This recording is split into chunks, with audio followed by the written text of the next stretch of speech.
district put it back up. Today alone, the painting has been taken down and rehung at least 3 times. For the first time since the election, outgoing Director of National Intelligence James Clapper was joined today by the heads of the FBI, CIA, and the National Security Agency to talk about Russia's influence in the 2016 presidential election at a Senate Intelligence Committee hearing. It runs about 2 hours.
I'd like to call this hearing to order. I'd like to welcome our witnesses, Jim Clapper, Director of National Intelligence, John Brennan, Director of the Central Intelligence Agency, Jim Comey, Director of the Federal Bureau of Investigation, and Admiral Mike Rogers, Director of the National Security Agency. Directors Clapper and Brennan, while I've said this to you before in closed session, this is likely your last appearance before the committee, at least in your current roles.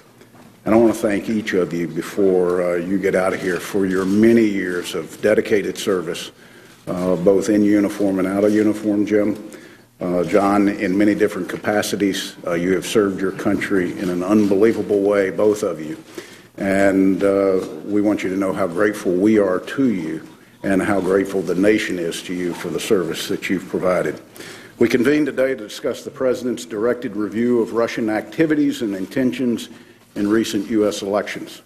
While Russia and the Soviet Union have used active measures as tools of statecraft since the 1920s, recent actions by the Russian government represent, as you reported, a notable escalation.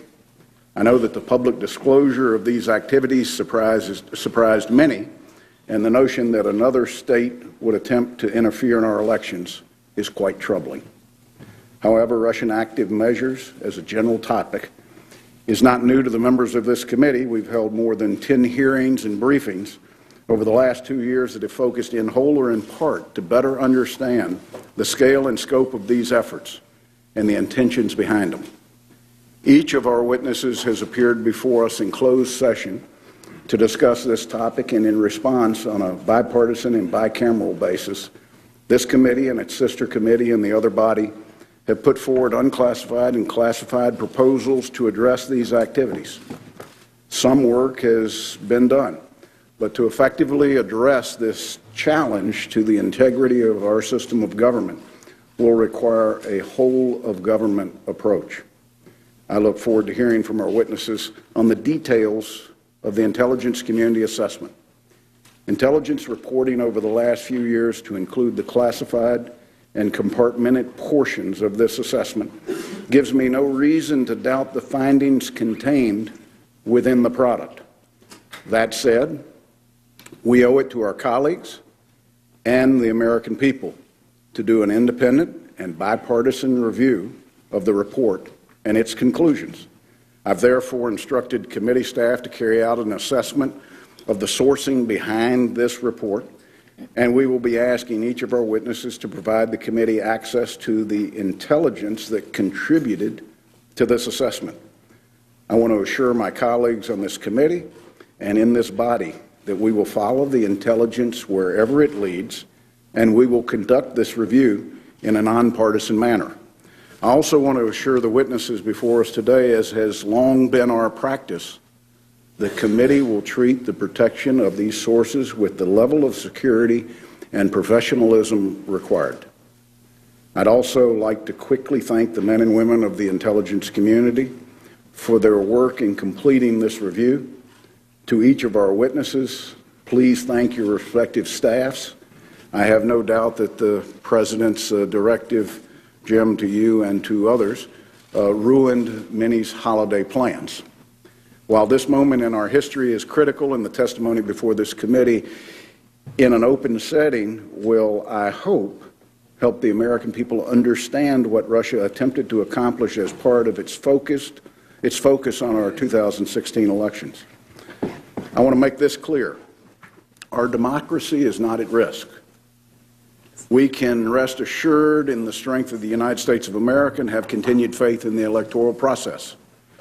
We must be alert, though, to the challenges that face us and the threats posed by those who seek to undermine Western democratic values, whether they're through interference in our elections or relentless propaganda and active measures targeting our friends and our allies abroad.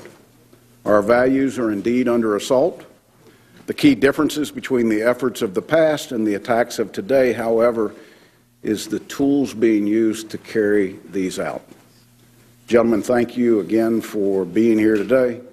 I look forward to your testimony, General Clapper, and to the opportunity to query questions to the rest. I will now turn to the distinguished Vice Chairman, the Senator from Virginia. Well, thank you, Mr. Chairman, and I want to echo, first of all, your comments in terms of commending all of the witnesses, but particularly Director Clapper and Director Brennan for your great service to our country. I also want to acknowledge one of the new members of our committee, both new members here, Senator Manchin and Senator Harris. I know Senator Cornyn will be joining us briefly. And while she's not here yet, I want to acknowledge the great role that Senator Feinstein has played, both as chair and vice chair on this committee. We're here today to discuss the intelligence community's comprehensive review into Russian interference in our 2016 presidential election. For me, one of the most serious events of my public life. Interference in American democracy and our electoral process by any outside power is unacceptable. Now, much of the press reporting and conversation about Russian activities have focused on the hacks of the DNC and John Podesta. But as the report pointed out, the Russians also hacked systems associated with the Republicans. They just chose not to release that material yet. There's nothing that prevents them from doing so at a time of their choosing in the future. While the target of this campaign was Secretary Clinton, any of us, Democrats or Republicans, including members of this body, could easily be the next target. What the Russians did was nothing less than an attack on our political system and democracy itself. We can simply not allow it to stand. The IC assessment is more detailed, but is in line with previous assessments from the intelligence community, that Russian officials at the highest level, including President Putin, engaged in, your words, not mine, in an unprecedented level of interference in our election. It concludes that these actions had the goal of harming the candidacy of Hillary Clinton and the boosting the candidacy of President-elect Donald Trump. We are not here to relitigate the results of the election. At the same time, I am committed to ensuring that there is a thorough, bipartisan, and expeditious congressional investigation of Russia's role. In my view, our committee should focus on three broad areas: the Russian hacking and release of stolen information, Russia's use of state-owned media and other means to amplify real and fake news to further their goal, and contact between Russian government and its agents and associates of any campaign and candidate. I, like you, Mr. Chairman, have written to all the witnesses here today, asking them to cooperate with us in this investigation and turn over as many documents and as much evidence as quickly as possible. I, like you, am reiterating that call today. It is equally important that the incoming administration and those folks who will take Director Clapper and Director Brennan's roles going forward will continue to cooperate in this effort. Additionally, it's my hope, while we've made a first step, that we'll continue to try to declassify as much material as possible, while again protecting sources and methods. The American people deserve to know, as soon as possible, that their elected representatives have taken a close look at the intelligence report that we're considering today. They deserve to know whether we concur or not with its conclusions, and that we're prepared to respond to the threats outlined in the assessment. The actions that the President took recently in response to the Russian activities was an appropriate and first step. At the same time, I still have questions why the Obama administration didn't act further and didn't act sooner. But as we look forward, preventing future attempts to undermine our democracy and our position in the world will require sustained response from the incoming administration and from this Congress. I truly believe the strength of Americans' democracy will be measured in part on what actions we take to develop a robust and proactive cyber strategy. Part of that strategy must include tools and capabilities to deter and effectively respond to future attempts by foreign actors to influence America's democratic process.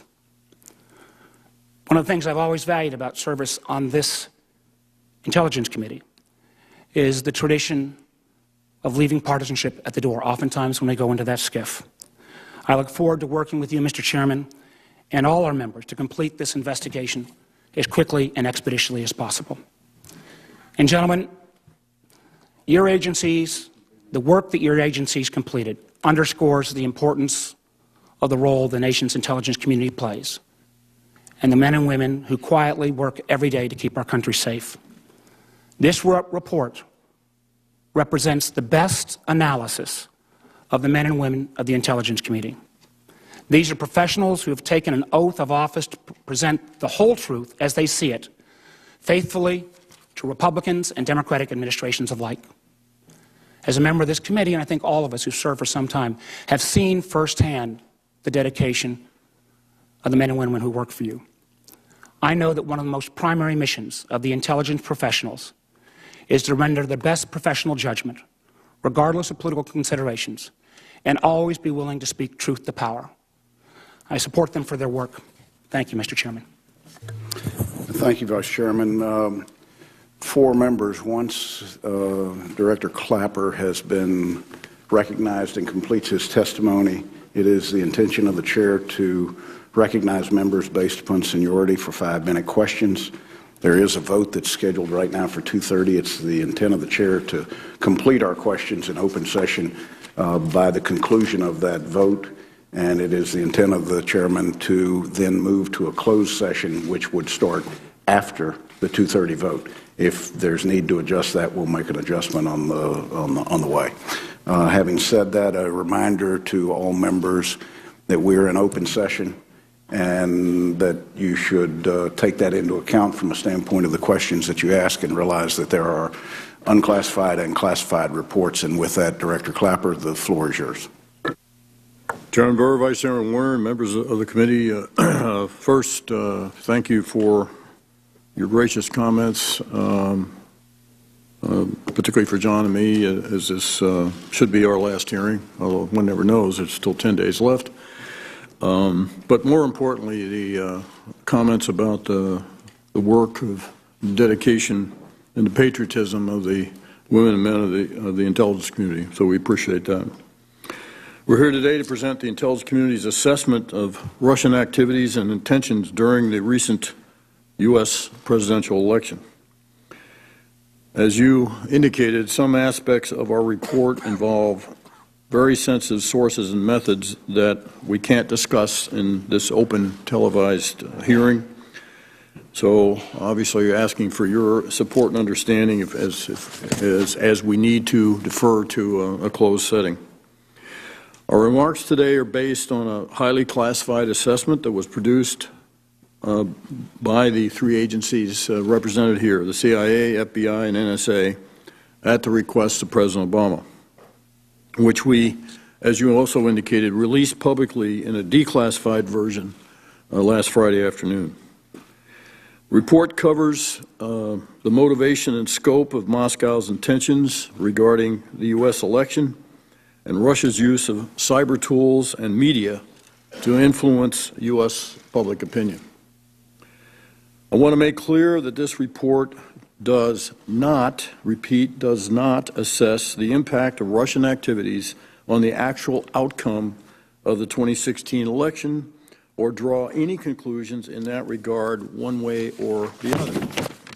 The IC's role is to assess the intentions, capabilities, and actions of foreign actors, not to analyze U.S. political processes or U.S. public opinion. We can say that we did not see any evidence of the Russians altering vote tallies. We can't discuss the full range of classified information that supports our conclusions because of the extreme sensitivity of these sources, but the key judgments in the public and classified versions are the same.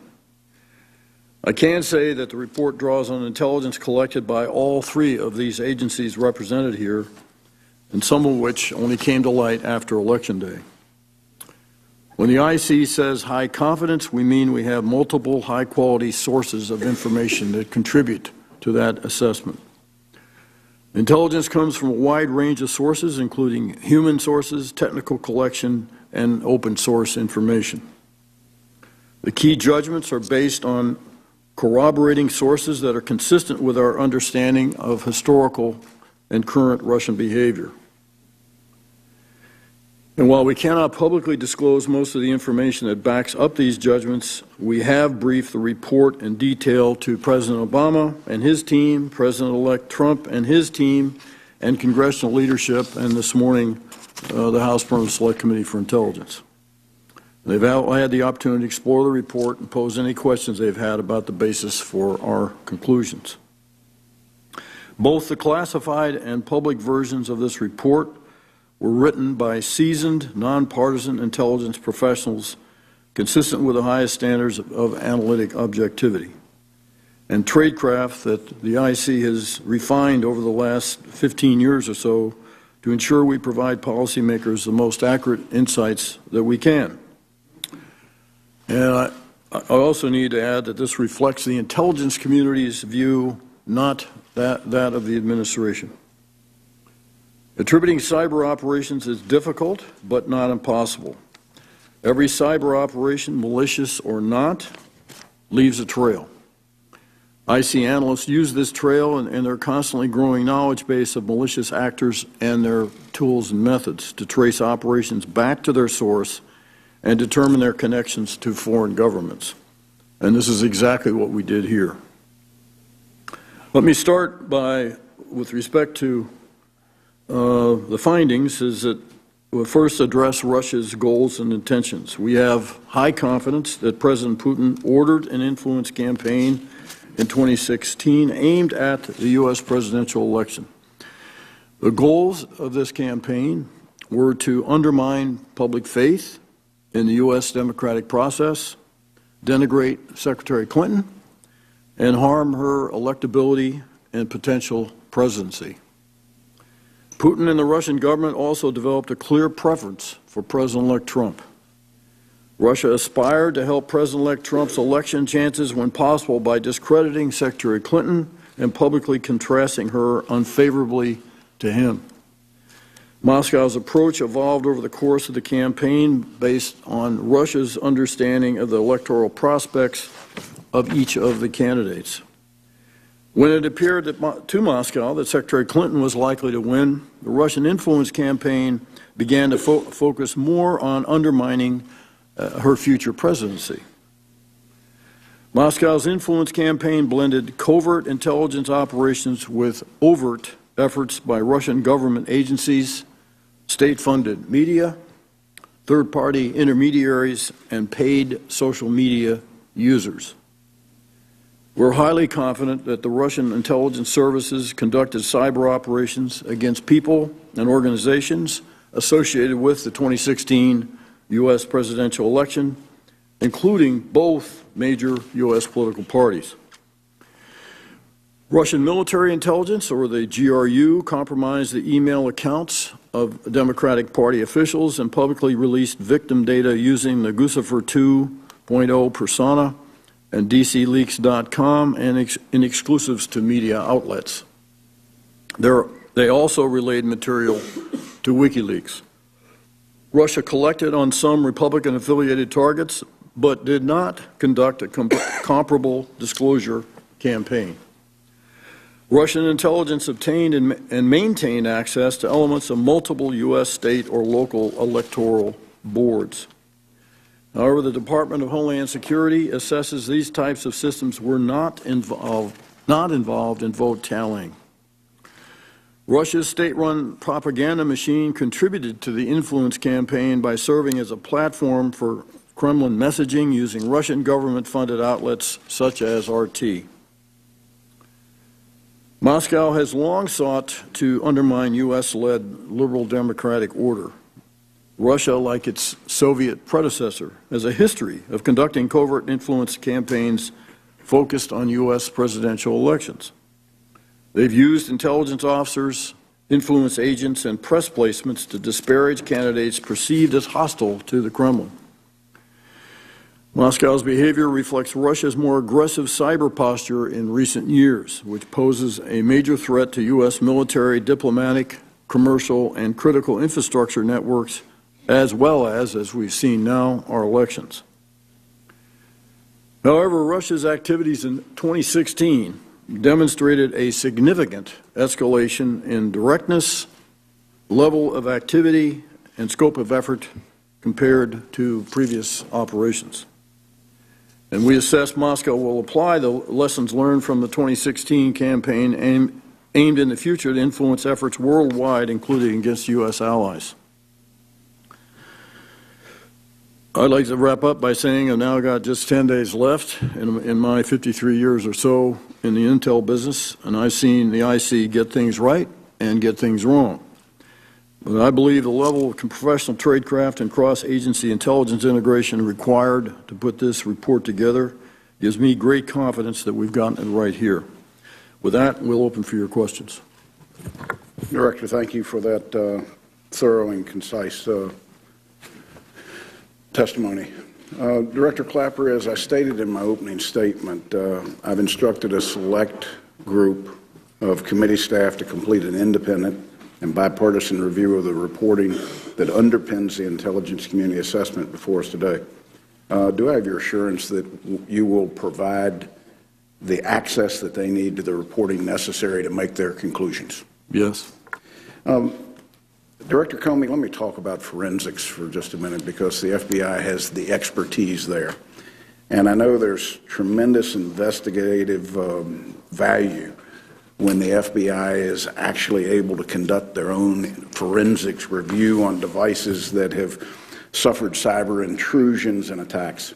I believe there's some confusion, though, or at least some conflicting reporting as to whether the FBI requested access to the DNC's services, the Democratic Congressional Committee servers, and John Podesta's personal devices.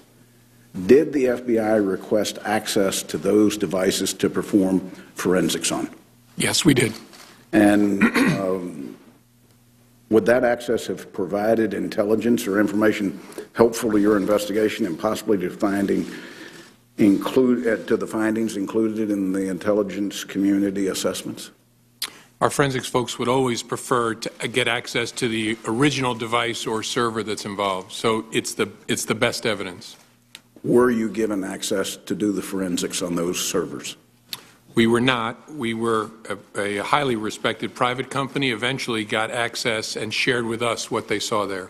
But is that typically the way the FBI would prefer to do the forensics, or would your forensics unit rather feel the servers and do the forensics themselves? We'd always prefer to have access hands-on ourselves, if that's possible. Do you know why you were denied access to those servers? I don't know for sure. I don't know for sure. Was there one request or multiple requests? Multiple requests at different levels, and ultimately what was agreed to is the private company would share with us what they saw. There's been much debate over the content released by WikiLeaks. Director Clapper, and I should say DC leaks, and what the intentions were behind those disclosures. Director Clapper, you made it perfectly clear in your testimony that the community feels that vote tallies were not altered. That's correct. Do you believe there's any evidence that the DNC or the DCCC or the Podesta emails released publicly were altered in any way? We have no evidence of that. Director Comey, do you have any intelligence that any Republican system that was targeted by these same groups was either successfully penetrated, or if penetrated and there was data exfiltrated, was there any exfiltration? There were successful penetrations of some groups and campaigns, particularly at the state level on the Republican side of the aisle, and some limited penetration of old Republican National Committee domains. Penetrations of those National Committee domains? Right, they were no longer in use. Okay. And from a standpoint of Republican candidates that were running for president, were those campaigns, any of those campaigns, targeted under the same effort by the Russians? The campaigns themselves, not to my knowledge. Okay. Vice Chairman. Thank you, Mr. Chairman. Again, let me thank you, Director Clapper, for your report and the point that you continue to make that it was not your job to analyze the effects in terms of the political campaign. I would add that any of us who are up here who've ever been through a close election means that any small item can either be cause or harm. I want to follow up on where the chairman was headed. Dr. Comey, there was some information, though, that was taken from Republican-affiliated entities. There was a great deal of information taken from Democrats. There was selective leaking, as the director has indicated, with a clear political intent in process. One of the things that I'm a little flabbergasted is that somehow this is viewed by some as in the rearview mirror. I mean, don't the Russians have the capability of taking even if it's old information about Republicans or other information about Democrats and selectively leak that prospectively? Sure. And could you describe, to my mind, this is not only one of the most significant items I've seen in my political life, but this is an ongoing threat to all of us and our electoral process.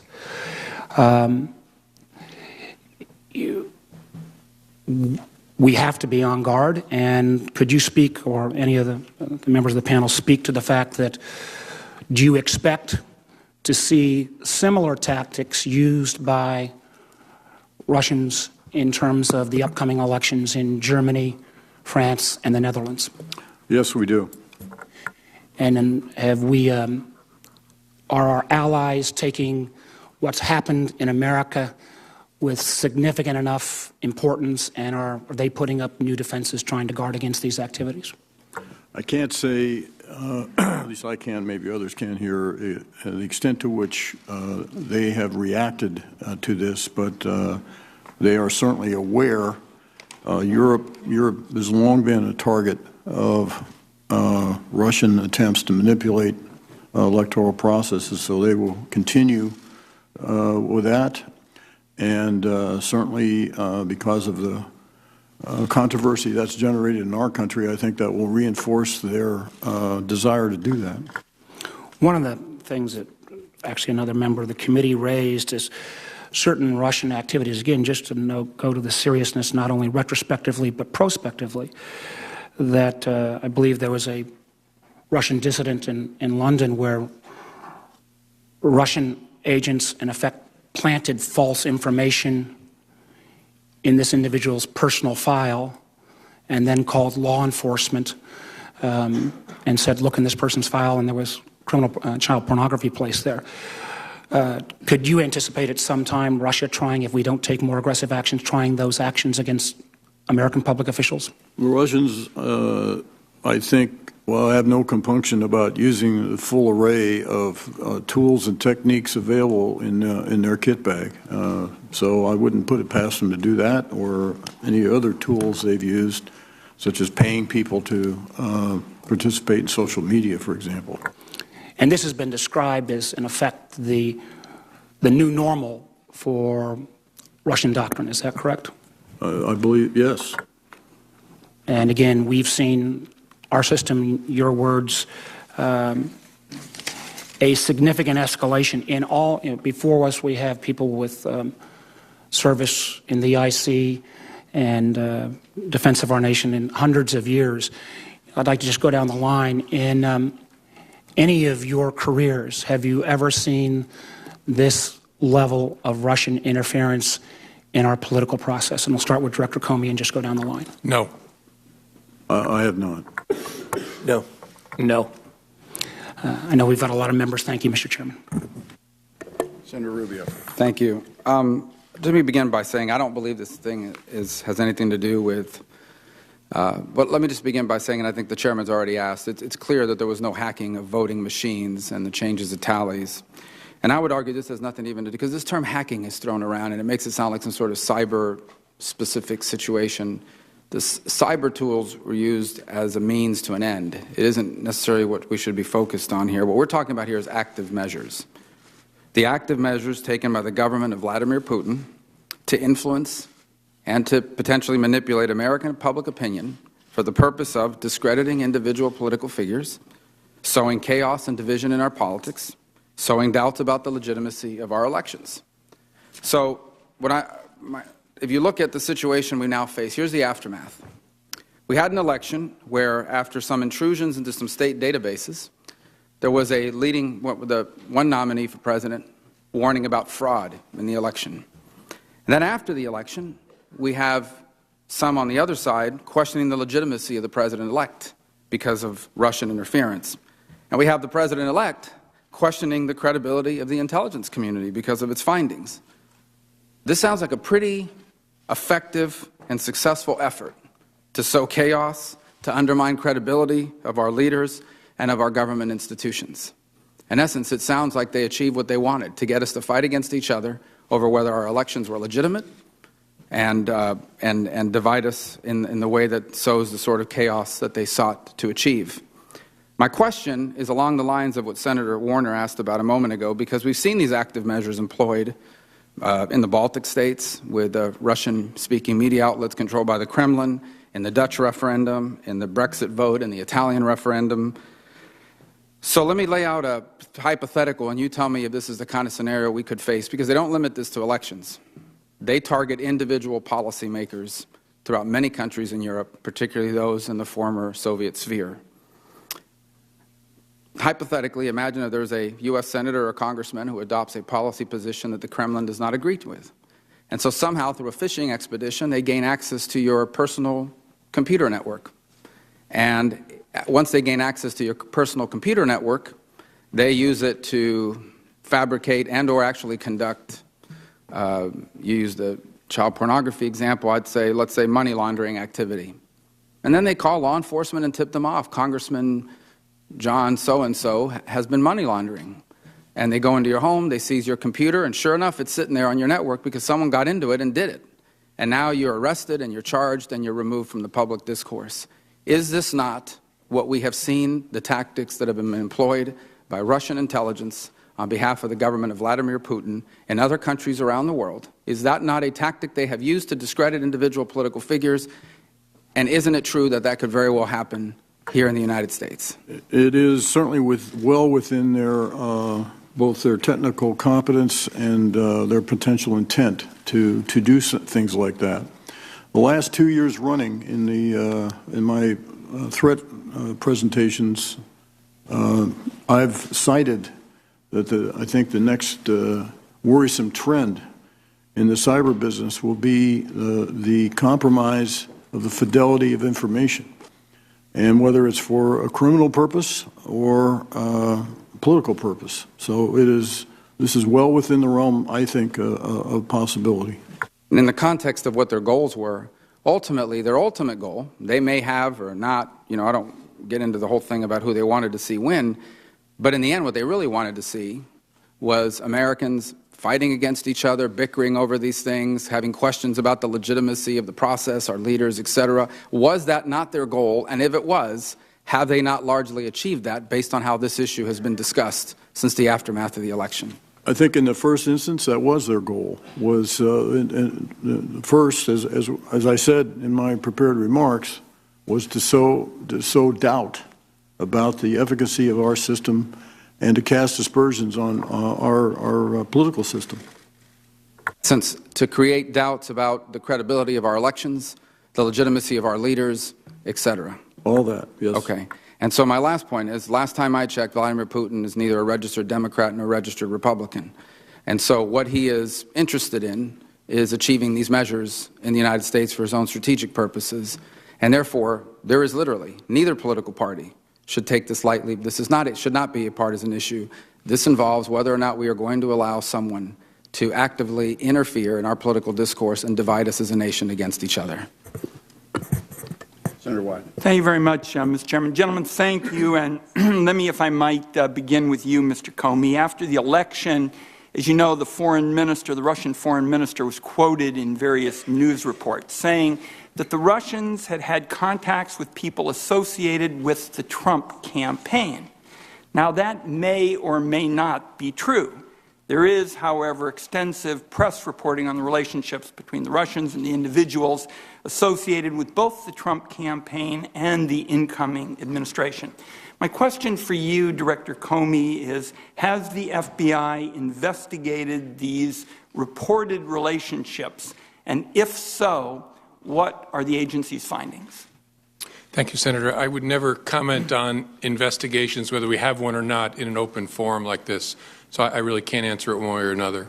Will you provide an unclassified response to these questions and release it to the American people prior to January 20th? I'm sorry, you said, will I? Yes. Will you provide an unclassified response to the question I've asked? And as I've said, it's been reported widely. It's on the Reuters news service, widely reported. Will you provide an unclassified response to the question I asked and release it to the American people prior to January 20? Sir, I'll answer any question you ask, but the answer will likely be the same as I just gave you. I can't talk about it. Well, I will tell you, I think the American people have a right to know this. And if there is delay in declassifying this information and relating it to the American people, releasing it to the American people, and it doesn't happen before January 20th, I'm not sure it's going to happen. And that's why I'm troubled, and I hope that you will make a declassified statement with respect to the questions I've asked public. Now let me ask one other question, if I might. The report has a brief description of Russian cyber intrusions into state and local electoral boards. It reads, and I quote, DHS assesses that the types of systems we observed Russian actors targeting or compromising are not involved in vote tallying. My question to you, and I think I'd like to have you involved in this too, Director Clapper. Director Comey, Director Clapper, what systems, in your view, were compromised by the Russians, and what was the nature and extent of those compromises? Yeah. There were intrusions and attempted intrusions at state-level voter registration databases. That is, not containing the voting mechanism, but who's registered to vote and the address and the particulars of that sort. What the purpose was of those intrusions is not clear to us at this point, and we saw no activity on Election Day that reflected that anyone had messed with those voter registration databases. But there's no doubt that the Russians attacked, intruded, and took data from some of those systems. Director Clapper? I think that's the response. I don't have anything to add to that. And I hope you will also tell us in the days ahead, Director Comey, more about the nature of those systems, because it is very clear, given what you found and reported in the declassified version, that we're going to be dealing with these issues coming up. And I think we need to know more specifics. We can do it in a classified session about the nature of those systems. Thank you, Mr. Chairman. Senator Collins. Thank you, Mr. Chairman. First, let me start by thanking Director Clapper and Director Brennan for your many years of service to your country. I also want to say that I appreciate the work that has been done by the intelligence community to produce this report, and I accept its findings. I do think that it's important that we understand more fully the extent of Russian intrusions into the electoral process to try to shape public opinion. And it is important to underscore 2 points that have been brought out already, and that is that there is no evidence that voting totals were manipulated or changed, or that emails that were released were manipulated or changed. Is that correct, Director Clapper? That's correct. The unclassified assessment states that Republican-affiliated websites were hacked by the Russians, but the report does not go into detail about whether or not data were stolen from those systems, and whether information came from networks used by Republican candidates, whether that included the Trump campaign. Could you give us a fuller understanding of the hacking on the Republican side? Was the Trump campaign, for example, hacked by the Russians? Or if Mr. Comey is the better person for this. Thank you, Senator. Director. And I want to be thoughtful about what I say in an open setting, but there was evidence that there was hacking directed at state-level organizations, state-level campaigns, and the RNC, but old domains of the RNC, that is, email domains that they were no longer using, and that information was harvested from there, but it was old stuff. None of that was released. We did not develop any evidence that the Trump campaign or the current RNC was successfully hacked. Does the IC's conclusion that the Russians sought to assist President-elect Trump's campaign depend upon an assessment, then, that the Russians covertly collected information and from primarily Democratic sources, but some Republican sources as well, but only chose to release the derogatory information from Democratic sources? That's correct. And I noticed, having looked at many IC assessments, that this one was produced by 3 agencies. And usually I'm used to seeing assessments where the entire intelligence community is involved. For example, the State Department's Bureau, which was the bureau that was correct about the weapons of mass destruction, was not mentioned in the report. Is there a reason why it was? Did you only need the CIA, the FBI, and NSA? It had a lot to do with the sensitivity of the sources and who could actually contribute to the putting the assessment together. And we can discuss all that in a closed session. Thank you. Finally, I just want to underscore your point that we have talked a lot about the Russians' attempt to mold public opinion for our campaign. And as Senator Rubio so eloquently said, sow the divisions and seeds of doubt that it has everyone questioning, and charges and countercharges, which are really not healthy in our democracy when a new administration is taking over. But there's also an active Russian campaign to infiltrate, as you have said, military systems, defense contractor systems, critical infrastructure, commercial interests. Don't we need to take a broad look at all of the efforts by our adversaries to either control critical infrastructure, for example, or influence decision-making in those arenas as well? Well, I think, if I understand your comment, Senator Collins, the point is valid that this was a multifaceted activity, and it began with a rather broad-gauged assault, if you will, to attempt to infiltrate many entities across the board, which, military, commercial, governmental, party-related. And so, yes, they think of this holistically and use many tools, as they did in this case. Hacking was just but one of them. Thank you, Mr. Chairman. Senator Heinrich. Thank you, Mr. Chairman. I want to thank Senator Collins for her continued focus on critical infrastructure, because that's something that, in light of what we've learned, I think we need to think through and realize what our exposures are. I want to thank all of our witnesses. Attribution, obviously, of responsibility in cyber attacks is the first key step towards imposing a cost on those involved. Since a number of us wrote to the President in November asking that information on Russian interference in the presidential election be declassified.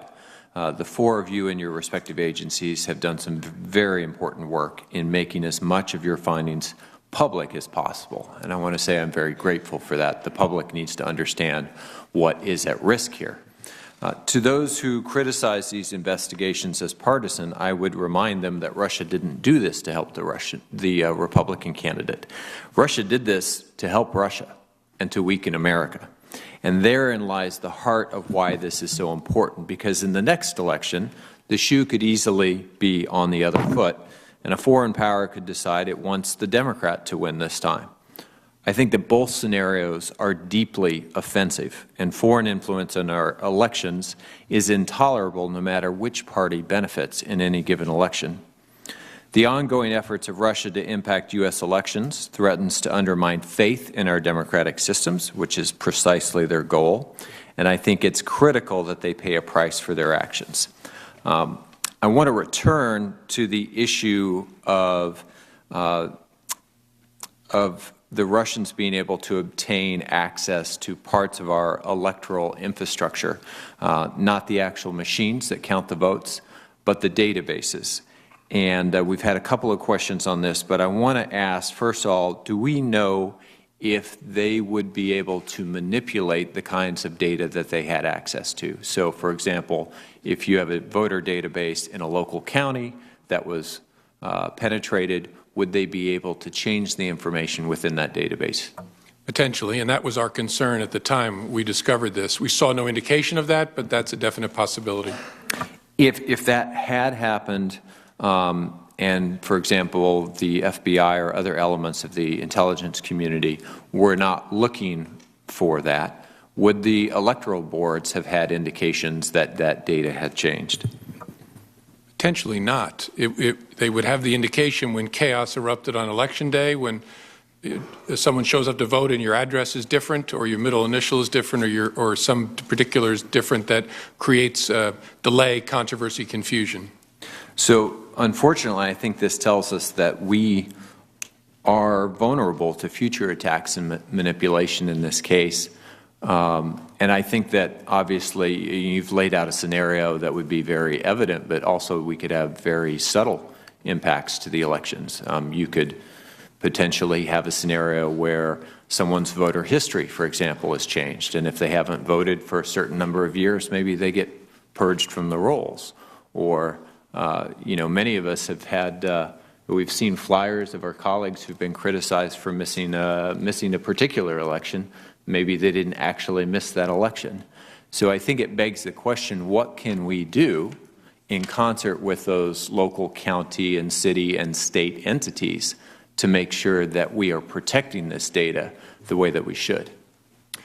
Well, part of our charge in this report was carried out jointly by, and I'll ask Director Comey to speak to this, by the Department of Homeland Security and the FBI to come up with a set of sort of best practices for inculcating greater degrees of cyber security. DHS reached out in the run-up to the election to the states, and I think ultimately about every state took advantage of the recommendations proffered by DHS. Jim, do you want to add to that? No, I think that's the answer, is just understanding that they're a target and availing themselves of the expertise and technology to try to protect themselves. And then we, on the intelligence community side, pushing to them indicators of the bad guys. Great. Director Clapper, I want to, with my last question, sort of change gears here for a moment. I asked you in the Armed Services Committee here in last week about the role of Russian propaganda media outlets like RT. I saw a comment from General Flynn last August that sort of compared RT to CNN or MSNBC. Is that a fair analogy? Is there a structural difference between the way that RT exists within the media infrastructure and, say, a Fox News or MSNBC or CNN or CBS? To me, the major difference here is the bulk of funding for RT comes from the Russian government, and the Russian government gives editorial direction on what RT is supposed to broadcast. So I think that's a a little bit different than CNN. And they seem to exercise that discretion. Yes, they do. Thank you. Senator Blunt. Director Clapper, does RT get any of its broadcast into the United States? Yes, it does some. It does? It's very prevalent in Europe and lesser so. I think there's an RT channel here. And that would be a channel that would be accessible here to some number of people here? Yes. Let me. I don't know the audience size of RT, but they do. I doubt if it's very large, would be my guess. But I don't want to defend RT. I think it's a propaganda arm of a government that is definitely not on our side. And we need to be aware of that. We need to be aware that, I think you said at one point that I think at that point you meant the Russians think about this holistically and use many tools. We have lots of other countries, the Chinese particularly, that we also believe look holistically and use many tools. This is one of the topics, as you know from our other meetings over the years, I'm very concerned about cyber generally. I'm also concerned about our failure to secure federal records. I think we could certainly give advice to states as to how to secure their records since we've had intrusions into our personnel system, since we've had hacking into the clearance process that a significant number of Americans, including all of you and most of us, have gone through that are very detailed. I was the state election official, chief election official in Missouri at one time, and those records, while it could be confusing on Election Day, I don't believe there's any evidence of polling places where people had lines that were backed up because there were record changes that were out of the ordinary. I mean, often people show up and say, oh, I know I sent my voter transfer in when they may or may not have. But, Director Comey, we don't have any evidence of any disruption of the participation process because somebody got into local registration records. Is that correct? That's correct, Senator. It's also my opinion that in any state I'm aware of, there's nothing in those records that's not publicly available. You can go to the local registration office. You can often go directly into those records to access those records. Frankly, we have lost a lot more secure records at the federal level than the relatively open voter registration records. That doesn't mean that we don't want to help state and local officials secure their records in every way, but those are neither the most confidential records nor the hardest records to get into. And I guess for purposes of this discussion, most importantly, there's no indication that any effort to get into those records impacted Election Day. And I think you've all repeatedly said absolutely no indication that there was any intrusion into the vote counting process. I was a local election official when we first started counting ballots with computers, and one of my concerns always was that the security for how you'd verify that system was only really protected by how many of those systems were going on all over the country. The diversity of the system itself makes it fairly hard to manipulate. I don't know that we'd benefit by trying to standardize it either, but we would benefit by providing guidance on to how to secure those important records. No evidence, I think you said, Director Comey, that the Russians were able to get into Trump campaign email or other records or the current RNC records. Is that right? That's correct. So since we don't believe they got in, the fact that they had nothing to release should not be a shock. Because they didn't have the records. Yep. And we do believe they tried to get in? I can't say with respect to the Trump campaign. With respect to the RNC, there's no doubt they hit an RNC domain. And so it could be they were aiming at the current one and just missed it and hit an old one. But I can't say for sure sitting here. Well, I do know that the chairman of the RNC, I heard him say over the weekend he thought they had done a better job securing their records. Whether that's true or not, I wouldn't know. I think I did read in more than one published account that the password to Mr. Podesta's email was password 1, with a couple of variations of spelling of using capitals or something in password. So hopefully lots to be learned here, and thanks to all of you for your efforts to help us learn it. Mr. Chairman, can I just, from the senator, and it was in the public report, in terms of YouTube views and YouTube subscribers, RT actually has a bigger presence in the United States than the BBC? And the BBC is also funded by the government, right? Senator King. Well, I'll just follow up on that point because this is in the annex to the published report. RT America, millions of views on YouTube, 850 million. BBC, about 2/3 of that. CNN, significantly lower. Same thing in YouTube subscribers. RT America, 450 million. So RT is a significant media presence. And I think the important point with regard to RT is that we're talking about hacking. That's how this discussion is characterized. But this was a comprehensive strategy involving RT, trolls, paid bloggers, hacking, the whole package. And in fact, General Clapper, this is exactly what the Russians have done throughout Eastern Europe for some years. Isn't that correct? That's correct. It's just as technology has progressed, and the Russians have taken advantage of it for this purpose. I just want to be sure I heard correctly. Mr. Comey, did you answer Senator Wyden's question that there is an investigation underway as to connections between either the political campaigns and the Russians? I didn't say one way or another. You didn't say that there... That was my intention, at least. You didn't say one way or another whether even there's an investigation underway? Correct. I don't, especially in a public forum, we never confirm or deny a pending investigation. The irony I'm not saying the irony of your making that statement here, I cannot avoid, but I'll move on. Well, we sometimes think differently about closed investigations, but he asked me if I had any pending investigations, and we're not going to talk about that. All right.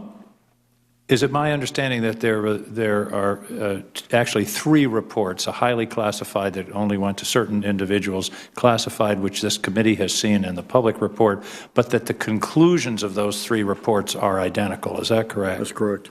And the only issue, the difference between them, is sources and methods. Is that correct? Largely. And the reason you can't reveal sources and methods is that you would compromise future opportunities to gain information and also compromise fragile sources. Exactly. It seems to me that trust is one of the issues, and I mentioned in the Armed Services Committee, my folks in Maine tend to be skeptical. Prove it. Speak to me for a moment about the difficulty of proving what you've concluded pretty unequivocally without revealing sources and methods. How do I convince my barber in Brunswick that this is for real? Well, that's why we have intelligence oversight committees to represent the American people with whom we cannot share as fully and completely as we might like the evidentiary proof that we have and in which we're very confident. So we're very dependent on, given the nature of intelligence work to start with, very dependent on you as our overseers to look at that yourselves on behalf of the electorate. But I think it is important to make the point to the public why sources and methods need to be protected. Well, we spend money that the Congress appropriates. And we've literally spent billions of dollars gaining these accesses, which we jeopardize. And of course, this then impairs the support that we can render to the oncoming administration and successive administrations. And when we lose these accesses, it takes money and time to recover them. Not to mention putting potentially assets who work for us lives at risk. Was there any political influence brought to bear on any of the three of you in the preparation of this report? Did the President tell you what he wanted to find, or was this somehow a politicized investigation? Absolutely not. The President asked us to compile all available information that we had, and when he was briefed on it, he made the point once again that he had not and was not going to give us any direction. That's why this is an IC product. It is not that of the current administration. Mr. Comey, would you affirm that as well? Yes, I hope I've demonstrated by now I'm tone deaf when it comes to politics, and that's the way it should be. Thank you. Director Brennan, same conclusion? Yes, absolutely. Final sort of technical question. I noticed that the October 10th, the October 7th statement was the IC, the community itself, implying the entire community. This one was FBI, CIA, and DNI. Is there any difference? Why wasn't the report that was just released that represent the entire 17-agency community? Again, because the three exclusive contributors to this are represented here, and because of the sensitivity of the many of the sources, we made a judgment to restrict it to these three agencies. So there was no elimination of other views? No, there was none, but we felt, again, because of the sensitivities of the sensitivity of the source, which we've tried to protect even within the intelligence community, to cast the report emanating from these three agencies. Thank you. Thank you, Mr. Chairman. Senator Langford. Gentlemen, thank you. Thank you for your work and your service to the country and the leadership you brought. I need to ask a couple of questions, some that you've heard before, and just for quick review, and then I want to build on several things from the report. Just to clarify again, does anyone know of any votes that were changed or an attempt to change votes? We have no, as we stated in the report, we have no evidence of any manipulation of vote tallies whatsoever. Voter rolls? No, there was reconnoitering, intrusion on certain voter rolls, but best of our knowledge, no manipulation of them.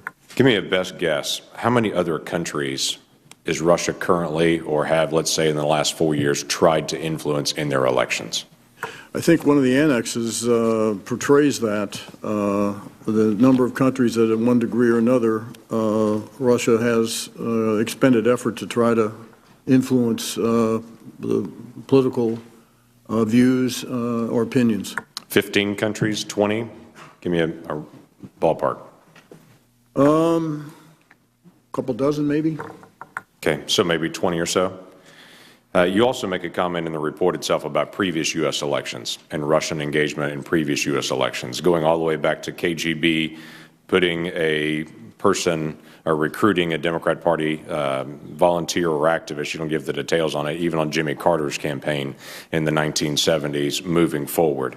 Tell me about the differences in aggressiveness and style if the Russians, and then back to even the Soviets before, have been involved in our elections since the 1970s and before. Tell me the degree of difference in this one versus how they've been engaged in others. The history of this goes back to the 60s, in which Russians attempted to fund certain candidates, parlay certain lines of opinion or lines of view. And of course, you had in the day radio broadcasts and that sort of thing they would do. And as the technology has increased and they've gotten more tools available to them, they've broadened the spectrum of things that they have done. What is unique and what is disturbing, though, about this election, 2016, is the aggressiveness and the variety of tools they used and their activism in trying to convey information that they stole in an effort to influence the outcome of the election. That's different than any previous case. So additional tools, additional aggressiveness, they've been engaged in our elections before. This one's just at a much higher level? Yes. You mentioned as well about the Russians trying to hack into both Democrat computers and political operations and Republican Democrat computer and political operations. Between the, let's just say DNC and RNC, we'll just use loose terms here. I understand there's multiple other entities that are connected there. Between DNC and RNC, were they able to penetrate the same level to get the same quantity, quality, and type of materials, or was there a difference between what they were able to glean from the Democratic DNC or the RNC? They got far deeper and wider into the DNC than the RNC. Do they use similar methods with both? They were able to actually penetrate deeper, or why? Hard to say. Hard to say in this forum, hard to say even in a closed forum, because they didn't get into the RNC. It's harder to see. It makes it harder to answer. Similar techniques, the spear phishing techniques, were used in both cases, but there's no doubt they were more successful DNC, deeper and wider than RNC. Did hit some Republican-affiliated organizations, but not the current RNC itself. They didn't get in. So they were getting to current information, basically. Not on the RNC. They got at the state level some current information, but not RNC current. Okay. You also highlight several other ways that the Russians have been engaged in our nation just as a whole. You mentioned not only the election and previous elections, but you also move and give two practical examples of how the Russians have been engaged in our political system. One was an anti-fracking campaign that the Russians seemed to be engaged in. Another one was the Occupy Wall Street movement that the Russians were engaged in as well. Any additional highlights or any additional details that you can give on that? It was interesting that you highlighted those. Can we tell the nature of, for instance, with the Occupy Wall Street, the social media pages that were created to give communication capabilities to the Occupy protesters, how those were used and if they were used?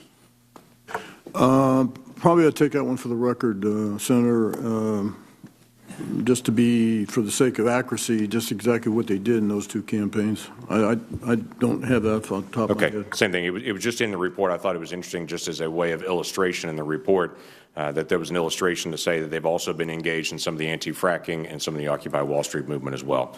So I appreciate your work. Thank you. Yield back. Senator Manchin.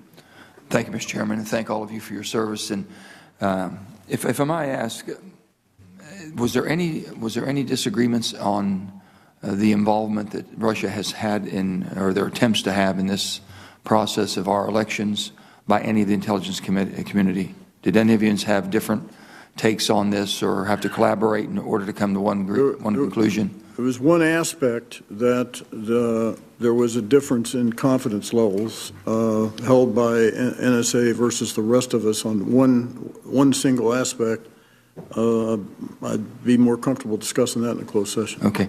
Any other countries that have been hacking us from the standpoint that brings a concern that you have with this? You're saying no one's ever done this to this level in our political process, but when you look at espionage, sabotage, basically through military or industrial.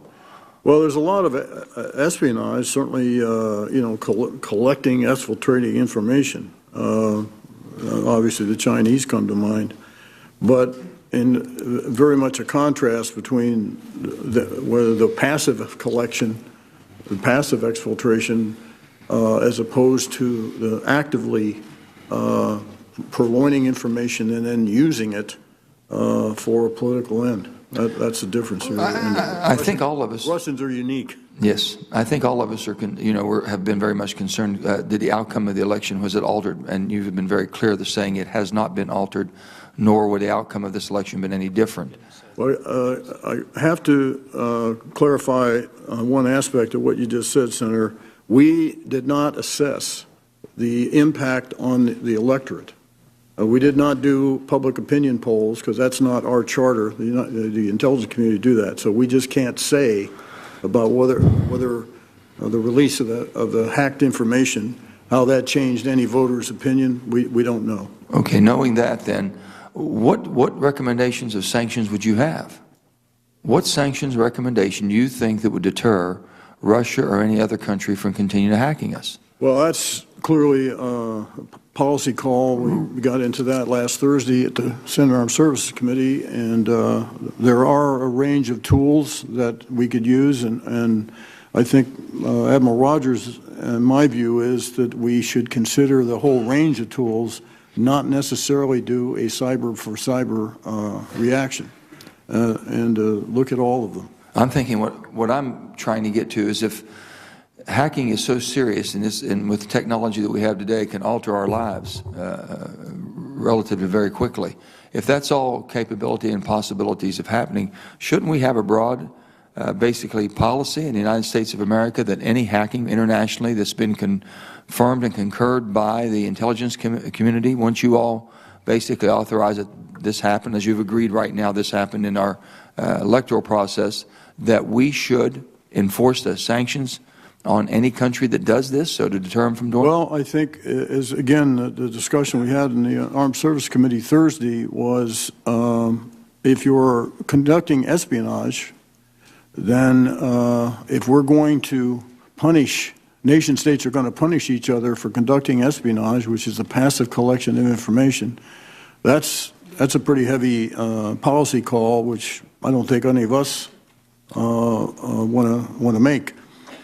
When it's an activist campaign, as it was here, that's a different proposition.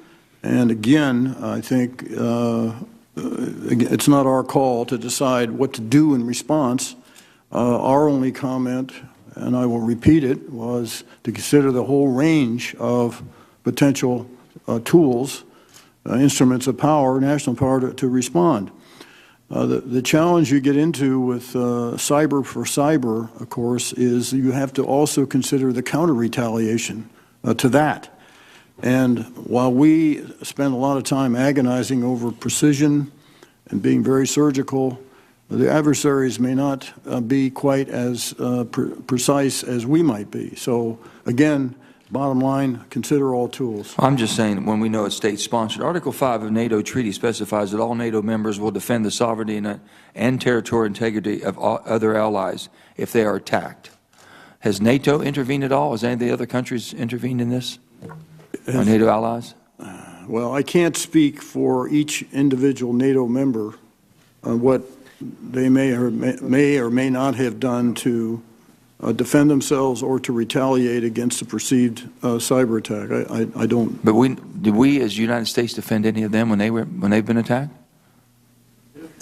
Well, if the NATO alliance and member nation invokes Article 5, I believe that's the provision. I'm getting out of my lane here. That's where an attack against one's considered an attack against all. I don't know that that's ever been exercised. I don't think it has in a cyber context. Thank you, Mr. Chairman. My time has expired. Senator Cotton.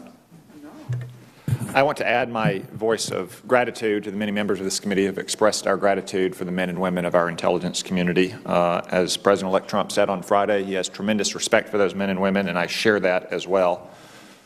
Second, those men and women have concluded that Russia hacked into the DNC and John Podesta's email. And while this committee, as the chairman said, will conduct a thorough inquiry into this matter, I have no reason to doubt those conclusions. Third, I don't doubt it in part because Vladimir Putin is KGB. Always has been, always will be. Back in the Cold War, Russian intelligence used to refer to the United States as the main enemy, and they still do today. Vladimir Putin undermines the United States and our interest for the same reason the scorpion stings the frog as it crosses the river. It's in his nature. And he's done much worse for the last 18 years across numerous domains. Seventh, Donald Trump won this election fair and square. Vladimir Putin didn't hack into Hillary Clinton's calendar and delete rallies in Michigan and Wisconsin, didn't hack into the speechwriter's computer and delete speeches that lay down a compelling vision for the working class. It's time to look into the mirror, say that Hillary Clinton lost this election not because of Vladimir Putin or Jim Comey or fake news or the Electoral College, but because she ran a bad campaign. That brings me to a conclusion in the report about the clear escalation, Director Clapper, of the scope of the activities. that Russia has conducted these kind of activities in recent years, but this was a clear escalation in the scope and the scale. Is that correct? That's correct. Why did they think they could get away with that kind of clear escalation against U.S. interests? I think the challenge, particularly in the cyber realm, I'll say, is that there's kind of an insidious progression of aggressiveness. And I've certainly seen this over the last 6 years or so, where other countries get progressively more, as they develop more capability, they also have an attendant willingness to try to use it. And we're seeing this particularly with kind of the second tier, meaning North Korea and Iran, who don't have the cyber capability, we don't believe, of the level of sophistication of certainly the Russians or the Chinese, but they are progressing. And that's, to me, is what's bothersome about this whole business of cyber. And when do you draw the line to say, enough's enough? Let's move to the question of motive. The report states that at first Russia, in the assessment of the IC, had a desire to undermine the U.S. democracy, to sow discord and confusion. Over time, though, and as it viewed Hillary Clinton as the likely winner, to undermine her presidency, but over time it developed a clear preference, as the language, for Donald Trump. Can you tell us when Russia viewed Hillary Clinton as the likely winner? I think that was in the summer time frame, perhaps July, August or so. Can you tell us when you believe that Vladimir Putin developed a clear preference for Donald Trump? Sometime after that. I don't know that, and certainly not in this setting. We can pick a date when he shifted gears, but he clearly did. Did he or the intelligence services ever believe that Donald Trump was a likely winner?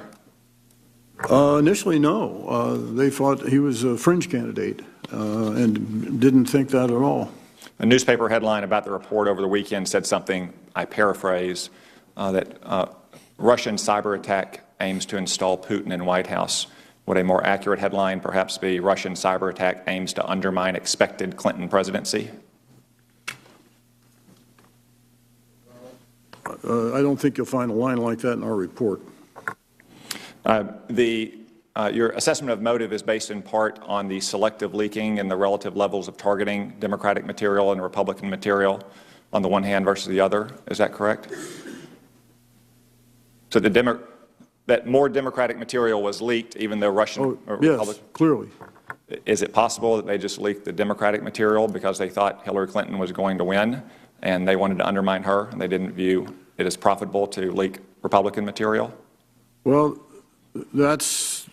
I mean, that would seem to be the logical observation, that they favored the president-elect and they wished to denigrate as much as possible Hillary Clinton. And had she won, their plan was to try to undermine her presidency. One final question about the leaks that have happened in this case. First in December, before President Obama directed this review to occur, and then there were none until last Wednesday night when the Washington Post reported on what may be sensitive signals intelligence.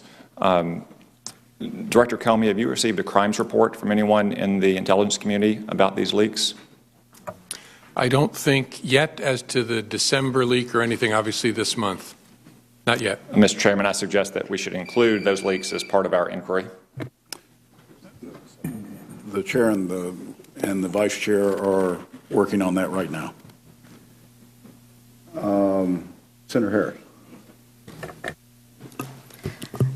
Director Clapper, your report states that, quote, we assess Russian intelligence services will continue to develop capabilities to provide Putin with options to use against the United States, judging from past practice and current efforts. You go on to write, immediately after Election Day, we assess Russian intelligence began a spear phishing campaign targeting U.S. government employees and individuals associated with the United States think tanks and NGOs in national security, defense, and foreign policy fields. This campaign could provide material for future influence efforts. And then you indicate that the, quote, election operation signals a new normal in Russian influence operations. So indeed, this is troubling. My question is the intelligence community supporting efforts to ensure that the computer networks and personal devices of the President-elect and his transition team are protected from continued influence? It's my understanding that they are very, very sensitive to this threat, and we've done what we can to educate the transition team about the pitfalls of mobile devices in secure areas and the like. Do you believe your education efforts have been successful?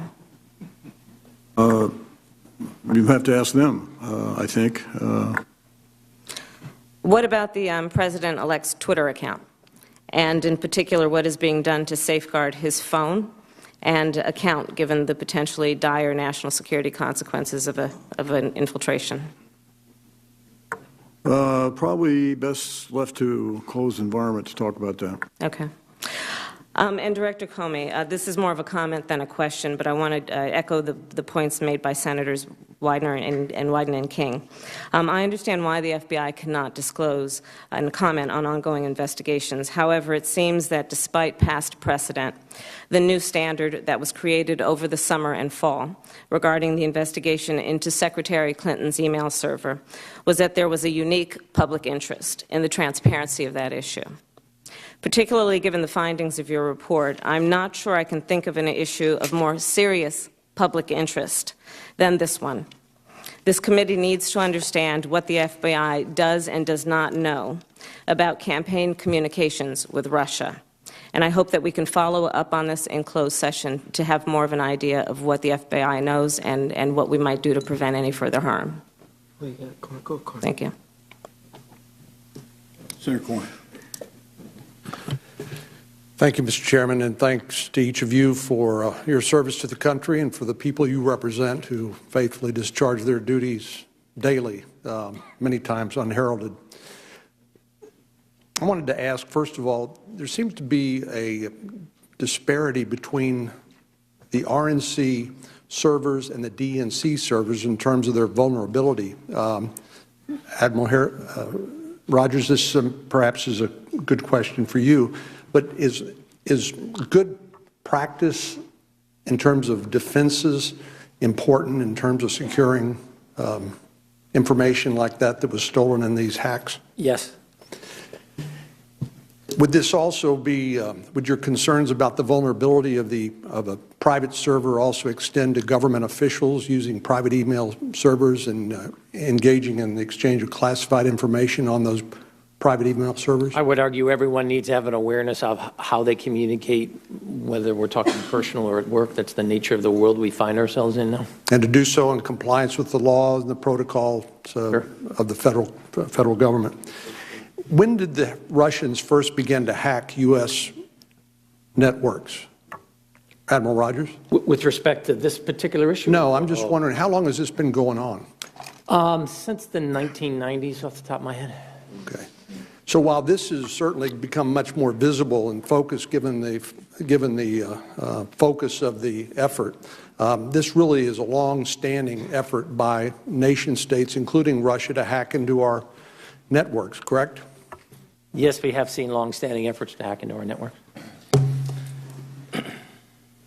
This was perhaps unusual, maybe I should ask you, in that there was a coordination between the hacking and the propaganda efforts of Russia in order to try to undermine the legitimacy of the election process.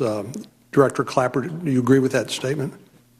Yes, orchestrated by the intelligence services. And is this the first time in your experience where you've seen that sort of multi-layered, multifaceted coordination between propaganda efforts and hacking into our networks, or is this a new normal? It's a progression of capabilities as they've acquired them and used them. They certainly have long-standing practices like that against European countries.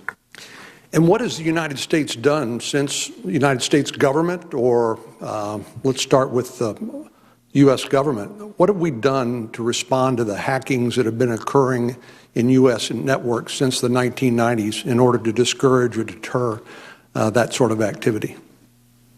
Well, we've tried to up our game defensively. We have, selectively responded. Sony picture attack comes to mind, and certainly there was a response to this case. But the issue, as I said earlier, is if nation states are conducting espionage against one another, which we do as well as many other nation states, and if the standard is to punish because of the conduct of detected espionage, well, that's another policy call. Well, as I recall, during the publicity about the Sony hack, there was a lot of discussion as to how do you characterize this? Was this an act of war? Was this a commercial? This is criminal activity involving a commercial enterprise. How do you think about that? Have we gotten better about characterizing the nature of the attack?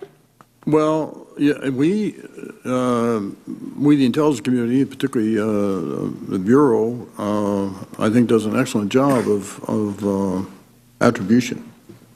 And then, of course, the hard part is what, if anything, to do about it. And again, I would repeat what was said earlier about is it against a cyber activity is the best response a counter cyber activity or not? In the end, that wasn't the case with the Sony attack. Well, there can be multiple options, as I think you alluded to. It doesn't need to just be cyber for cyber. We can involve a multitude of retaliatory options, correct? That was, yes, sir. That was the point I think that Admiral Rogers and I made to the Senate Armed Services Committee when we had this discussion there Thursday. And perhaps this is heresy since I'm a new member of the Intelligence Committee, but let me just give you my impression that we have so fractured the jurisdiction of oversight of cyber issues that we need to figure out some better whole of government approach. And I see Senator Reid smiling because, of course, the Armed Services Committee has some involvement in this, Homeland Security and Government Affairs. But we need to figure out some way, I think, to deal with a whole of government approach so we are working as efficiently and effectively as possible. And I know from what I read in the newspaper, President-elect Trump has said he wants to commission a study to come back to him within 90 days, if I'm not mistaken, with some recommendations in that regard. We would certainly welcome your insight and advice. Thank you. Senator Reid. Thank you, Mr. Chairman. And gentlemen, thank you for your dedicated service to the nation for many, many years. The non-classified intelligence assessment, which is available to the public, concludes that, quote, Putin, his advisors, and the Russian government developed a clear preference for President-elect Trump over Secretary Clinton, close quote, in part because, quote, Putin has had many positive experiences working with Western political leaders whose business interests made them more disposed to deal with Russia, such as former Italian Prime Minister Silvio Berlusconi and former German Chancellor Gerhard Schroeder. Either General Clapper or Director Comey, does the community have any intelligence to suggest that President-elect Trump or those close to him may have business interests that made them more disposed to deal with Russia? Well, the Russians just believed or came to the conclusion that because the president-elect is a businessman, that he would be easier to make deals with and than the Democrats. Thank you. Director Clapper, at the Armed Services Committee hearing, I asked you whether, given the scope and the difficulty of hiding all the different aspects of this comprehensive campaign, was this, was first Putin advised that there was a significant chance of being discovered, and second, did he disregard that because he wanted to send a message as well as being disruptive of our process? And you deferred that response until after you had briefed the President and President-elect. Can you add anything to that? I'm sorry, sir. In the question, would you repeat the question? Given the multiple aspects of this campaign, the hacking, the trolling, right, the social media, the idea that this would become unnoticed, and given the scale and the intent, would be unnoticed, raises one question at least. Was he in any way advised that you're taking a risk here? And second, did he disregard that risk, not only to be disruptive, but also to signal to the world that he is prepared to engage in this type of operation and send us a signal? Well, I think, as we've seen, he, I think, always feels that, or felt that he had deniability. That, and of course, that's what the both the Russian government and the Russian media are denying any culpability. And we're somewhat restricted because of our sources and methods concerns about showing our hand, showing our deck here, so to speak, and what led us to those conclusions that we feel so strongly about. So he knows that. He's a professional intelligence officer, and he probably understands our approach to the protection of sources and methods, and so he can just deny it and get away with it.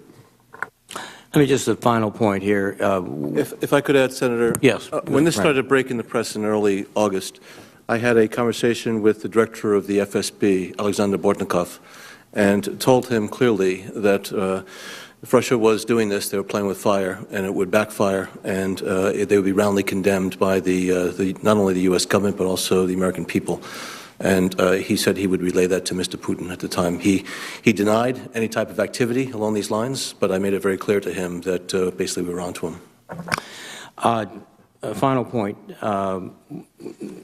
Everyone has indicated, and the report indicates, that there was an effort made against the Democratic political campaigns and Republican political campaigns, but one was much more aggressive, frankly, than the other in terms of finding ways into the servers of not only the DNC but the individual Democratic operatives. Given what you posit as the goal of Putin, which was to discredit Secretary Clinton as much as possible, assuming she might be president, or in some way disrupting her campaign, it seems to be, at least to me, illogical that they would devote those kind of resources to going after Democratic computers rather than resources to Republicans. Is that borne out by your analysis, Director Clapper? Yes. Thank you very much. Thank you, Mr. Chairman. Senator Resch. Well, Mr. Chairman, let me say that after sitting through this, it's to put this in perspective for the American people. Those of us who are involved in intelligence matters at the dais here, for that matter at the table, I doubt there was anyone who was shocked or even mildly surprised when these facts came out. This hacking business is ubiquitous, and it has been since the Internet was set up. The question was asked, when did Russia start this? I would expect it was the day that they hooked up to the Internet. This goes on constantly, and as we've been sitting here, there have been thousands of efforts against U.S. entities, U.S. computers, government, non-government, and that's just in the U.S. This is going on all over the world. Those of us who engage in this and have watched these things, and most of which have never become public, on a scale to 1 to 10, we've seen a number of 10s. This one doesn't come close to a 10. But the interesting thing is, because it's in the political spectrum, it has caught the fancy of the media, it's caught the fancy of the American people. Russia is not, in my judgment, the most aggressive actor in this business. I think there are other actors that are much more aggressive, and indeed, I think, much more dangerous. It isn't limited to state actors. There's state actors, there's non-state actors, and there's combinations. investigations. They go after everything. The criminal element is particularly troubling to a lot of people. I just heard Director Clapper. I think it's the first time I've ever heard an admission by an intelligence person that the U.S. does espionage. By that, I think he's inferring in the context we're in that the U.S. does this. Now, I'm not confirming that. I'll leave that to Mr. Clapper to do. But nonetheless, the other interesting thing I found is I think I agree with Director Clapper entirely that you want to be careful here when you're talking about how you're going to respond to this. And if it's responded to with a similar type of hacking, that escalates very, very quickly. And we've sat through, actually gamed out what would happen in a situation where we had an actual hacking and then decided how we were going to respond to it, and if we did, how the other side would respond to it. The good that has come out of all of this is that finally, I think the American people are getting a picture of how big this is, how ubiquitous it is, how dangerous it is, and that something has to be done about it. Director Clapper, I think, is correct that our response has been to up our game as far as our defensive posture is concerned. And really, that is where the focus needs to be.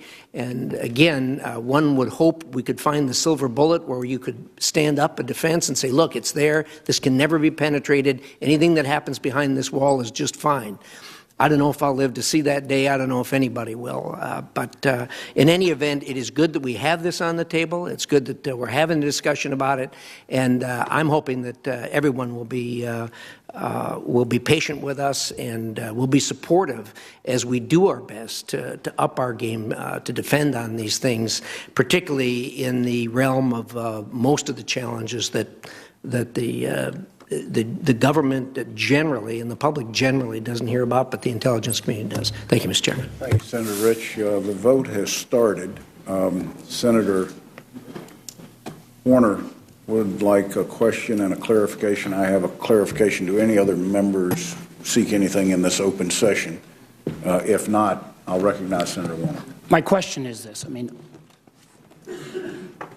one, I'm intrigued by my colleague's comment. I think many of us felt the conclusions were accurate. In many ways, it was the president-elect until Friday who was questioning these results. I believe, and I would go back to your comments in my first line of question, when all four of you, with literally hundreds of years of experience, said you have never seen anything in your career that approaches this level of Russian activities.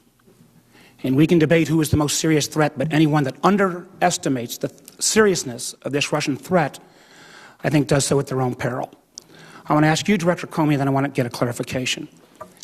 If a thief came up to the DNC and broke in and stole all of the most valuable information, and that same thief then drove up to the RNC, and because they had a better lock on the door, was only able to break in and get some old information, would both of those be crimes and would both of those be prosecuted? Sure, yes. Director Clapper, one thing that I wanted to clarify, because I think particularly with Senator Collins there might have been some ambiguity.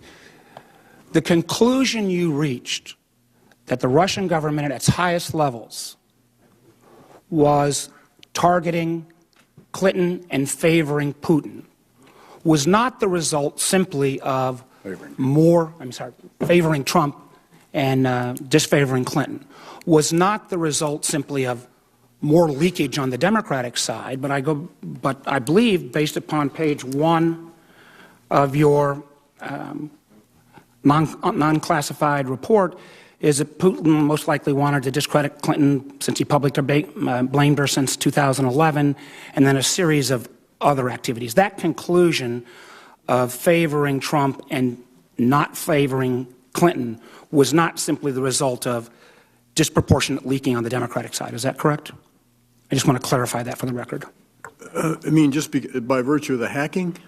My understanding, I was left with the impression that the reason you reached the conclusion that there was favoring of Trump over Clinton was because of the disproportionate releasing of information. I've seen in the non-classified report lots of evidence that there was ongoing concerns between Putin and Clinton.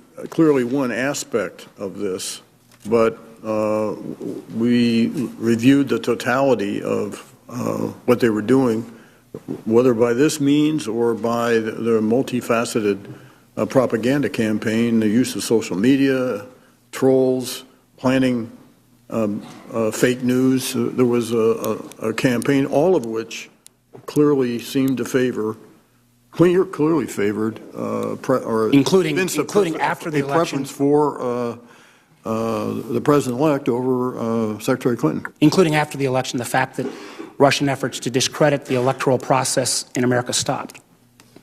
Well, I think that was an overall objective throughout, to accomplish that objective. And then as things moved on and progressed, clearly a proclivity for the president-elect and an attempt to denigrate Secretary Clinton. If I might add, Senator, that's the challenge of the unclassified forum. There's more behind that conclusion. We just can't talk about it here. Director Clapper, I think this is in the scope of an open session. You'll tell me if it's not. Is there any intelligence that Russian leadership, specifically Putin, directed the GRU or the SVR to penetrate these political organizations? Or was the leadership involvement in this process triggered by what they were able to exfiltrate, and when the leadership saw the breadth of information, they directed a disinformation campaign to happen? We said in our 7 October statement, this came from the highest levels of the government, and I would assess that there was overall broad direction given with execution carried out by the services. So one can take the fact that this has been a continual phishing process on the part of the Russians that started in 2014, that from 2014 forward, that was all directed by the highest echelons of Russian government. Yes, and I think it'd be best to get into the details of that in a classified setting. And we will do that. There are a couple minutes left in a two-vote session. We will reconvene in the committee room in closed session at the completion of that vote. This open hearing is adjourned.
No, I just